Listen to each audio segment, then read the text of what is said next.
On y va.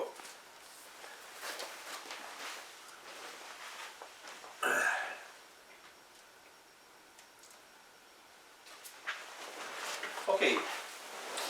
So, hi everybody, this is Michel Labrèche, author of The Wizard of Oz 2 or The Sole Purpose, and in the midst of the diffusion of all this information contained in my book of 2,400 pages, I have made a movie, and the goal is to interview any people that have a passion, that have a real information towards the full global consciousness, including global health, and on scientific level at the same time, and there will be even an artistic side to it.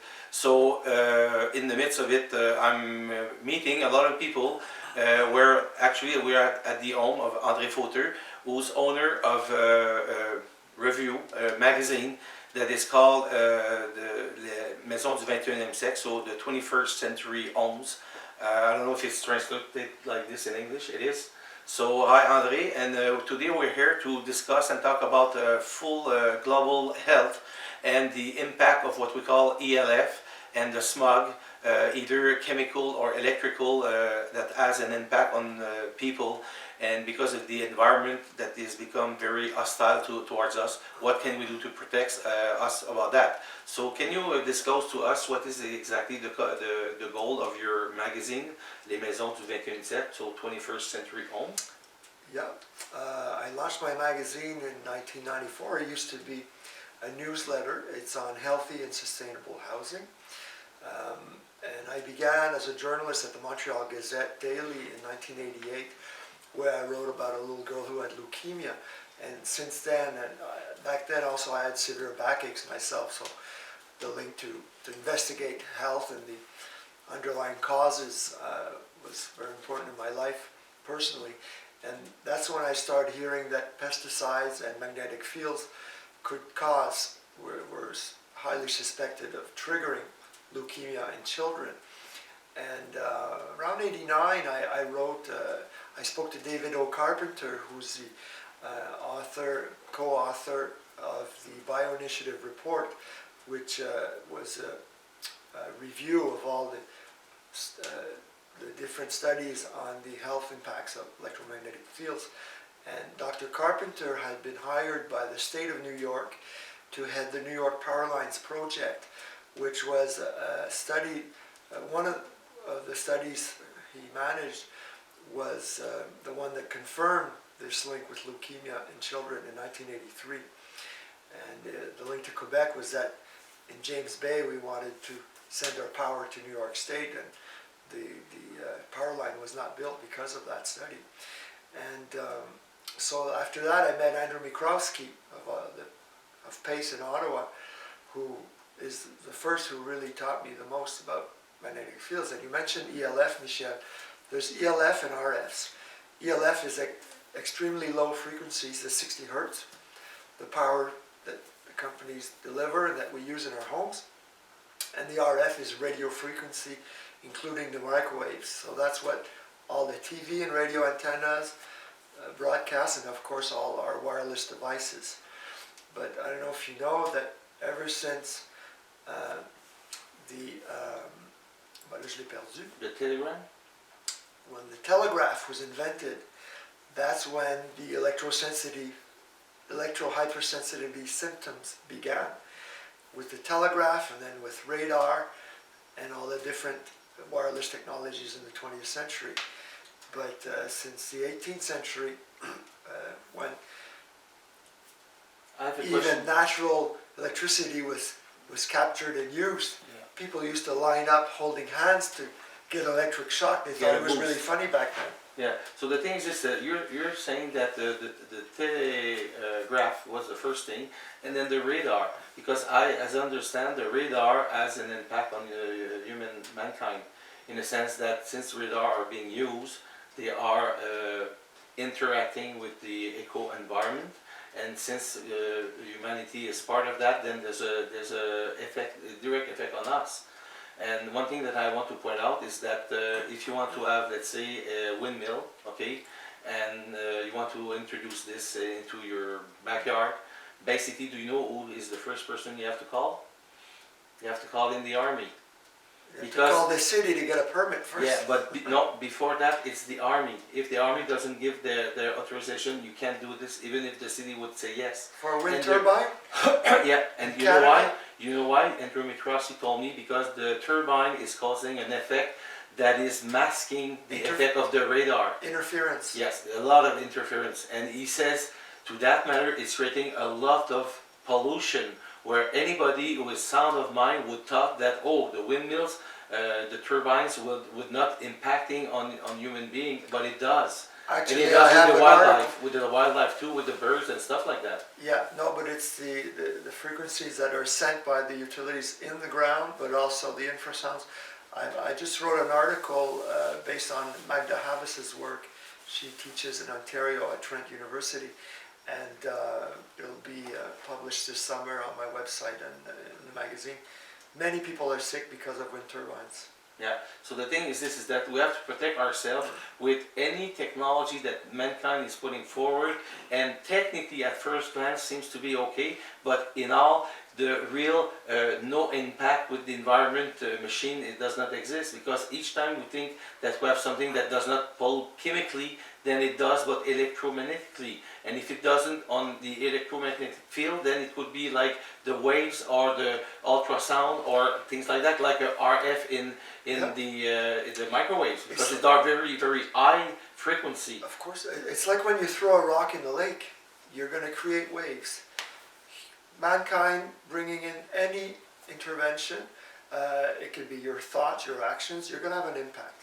And the challenge is to have a positive impact.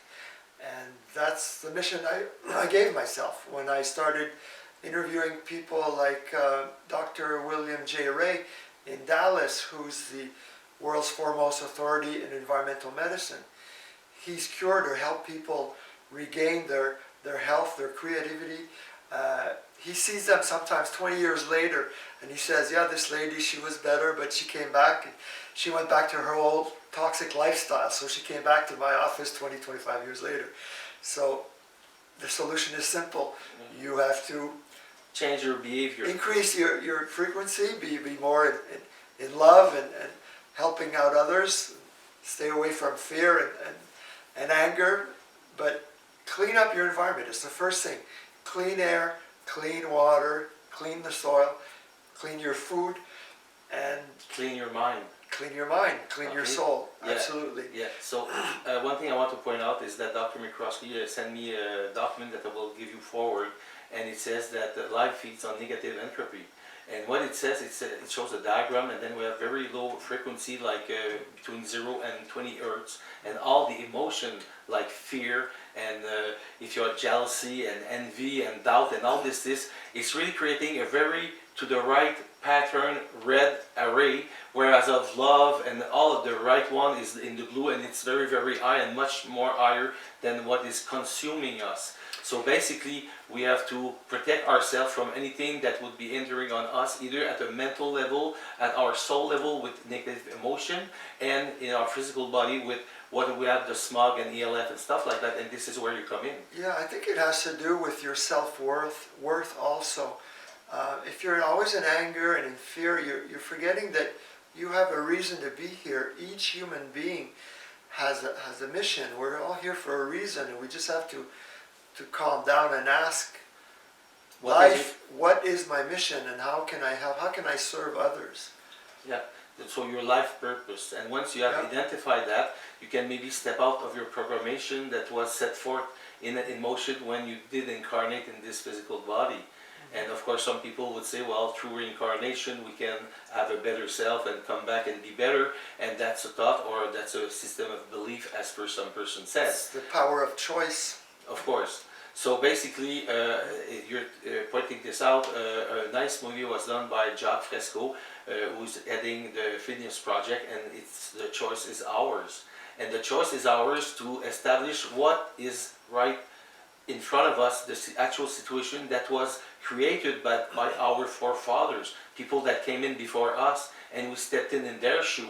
But now, if we evaluate what is the status of that right now, and what are functioning and what is not functioning, then we can sort out things and say we'll continue to do this, but we'll amend our behavior and we'll do this for the next generation. And if we do this, then it's not going to be based on power and ego and money. It's going to be, like you say, love, companionship, partaking and communion with other people. And this is when something, when it's viable, it has a tendency of reproducing itself. And when it's not viable, it will stop, because the universe has a funny way of putting it, and if something is not viable, then it won't continue. So we have to focus on what's good and what's better for us, but in a global way, and not think of the past to define our actual present and the future.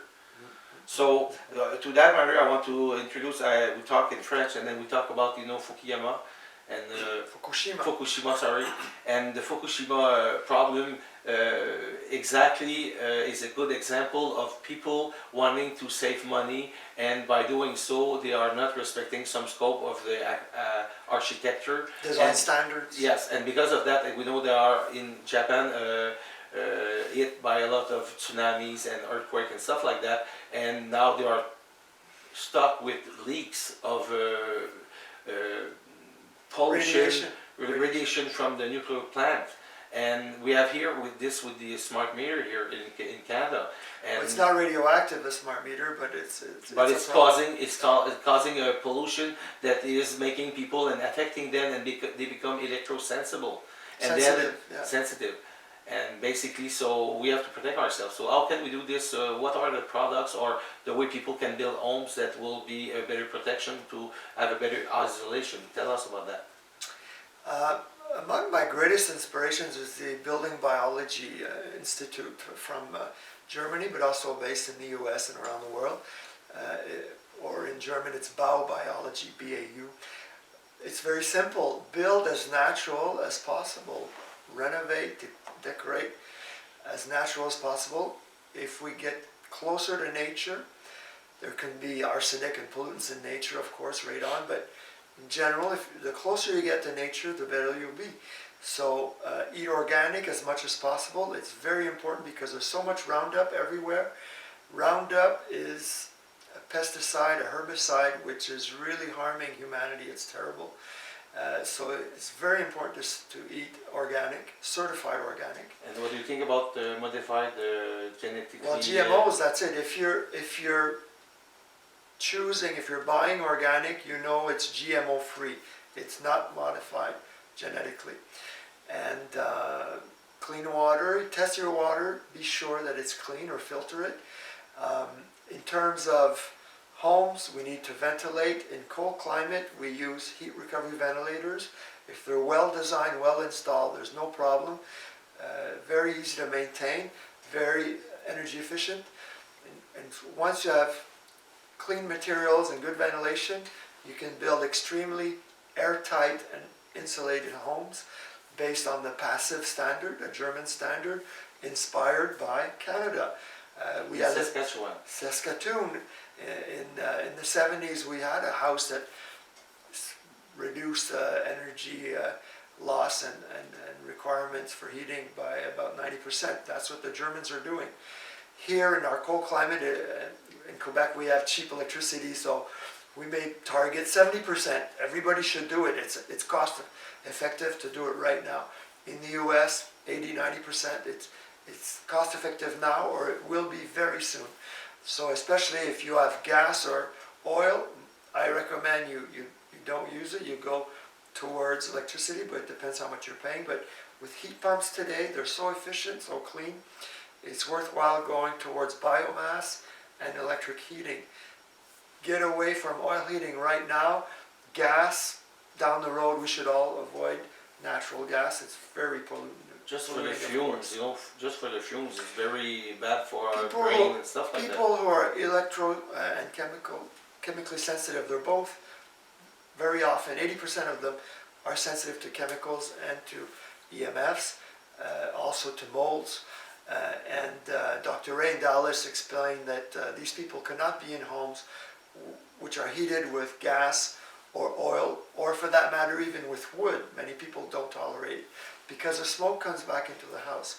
So it's very important that your house is even outside, if you live in an area where there's smoke, there's inversions of atmospheric inversions, and the smoke will stay there. It's not a good idea to heat too much your house with wood, but it's another good reason to have an airtight house so the smoke doesn't come back, and have airtight doors for your fireplace also. So basically, I guess we should be getting away of the big center where the high density of humanity, like if you are in Los Angeles, and there's a lot of smoke, and the smog is the continuous interacting of the smoke and all the chemicals that are in the air. Chemicals and EMFs together, yeah.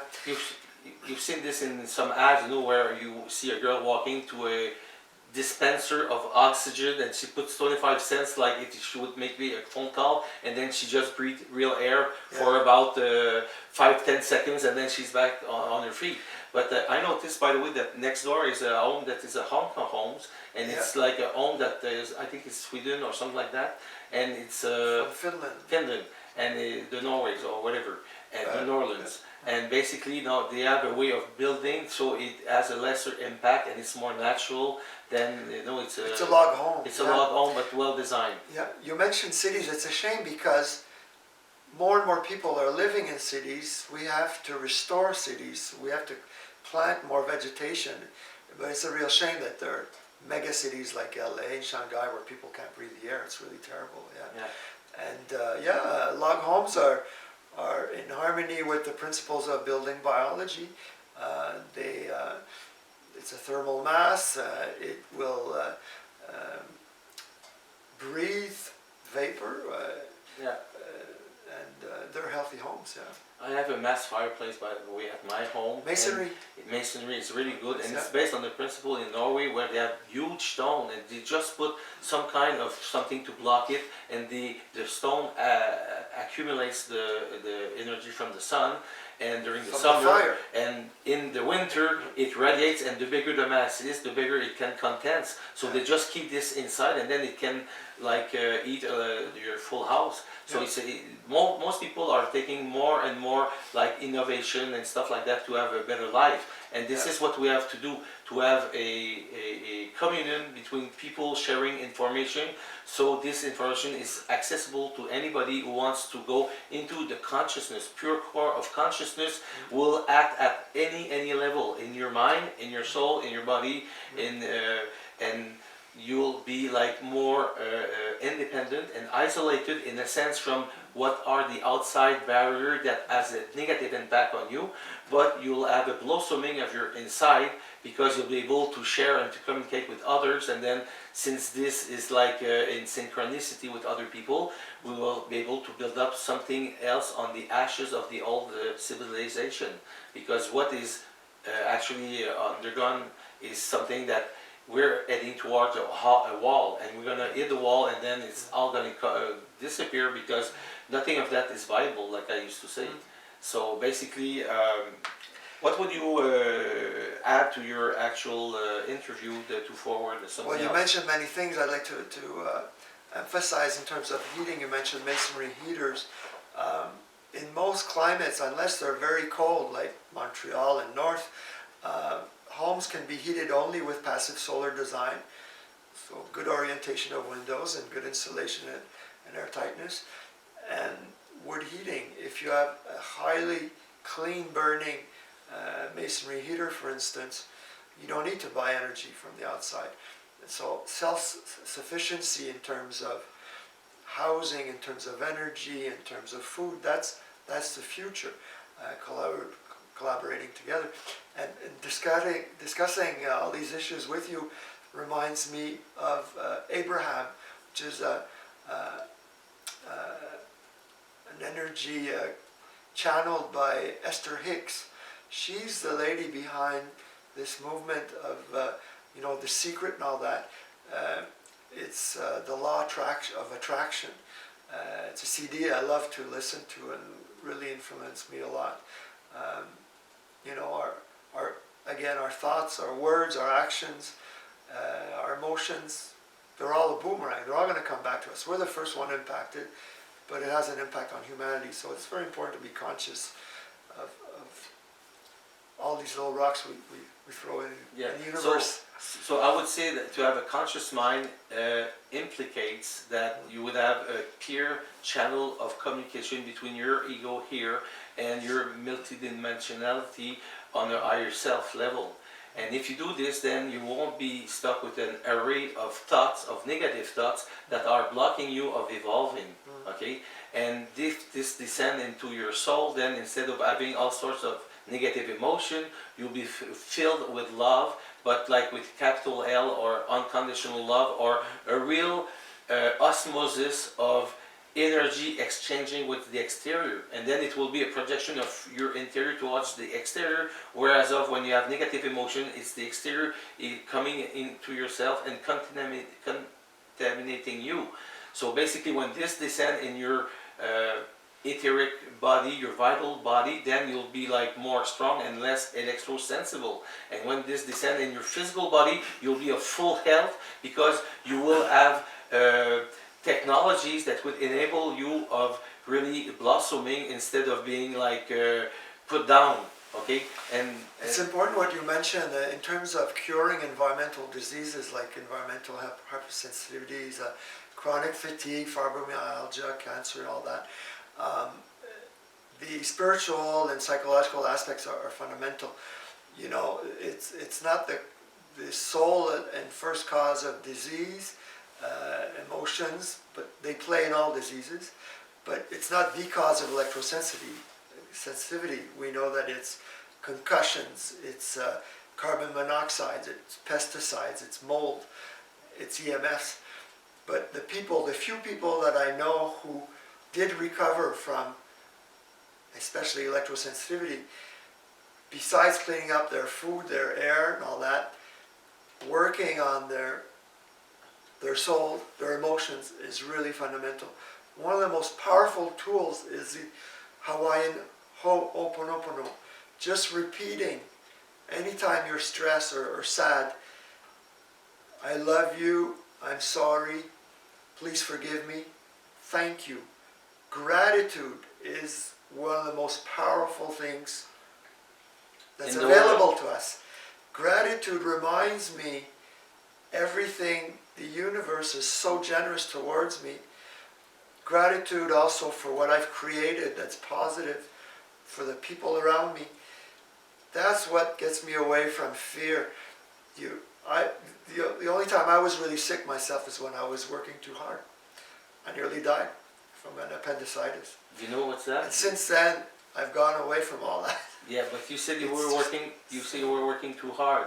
So when you are working, it should be something that is evolving situation, that is very natural, and it's an osmosis. So if you are working too hard, it means that your ego wants to achieve something, overachieve, and it's based on acknowledgement by other people of yourself. Okay, and if you are insecure in your person, you will overdo something, and then if you do something in a much excessive way, you'll be depleting of your own energy, and then you'll get sick. Yeah, you're doing it for recognition, but you're not recognizing your limits. And you know what is gratitude? Gratitude is the acknowledgement that you have for the universal energy of, call it God or whatever, that you are saying thanks. It's like a thanksgiving thing. To myself, so because we are nature and God. What I've initiated my own self and what I am today, I have reconnaissance, I have gratitude towards this, and I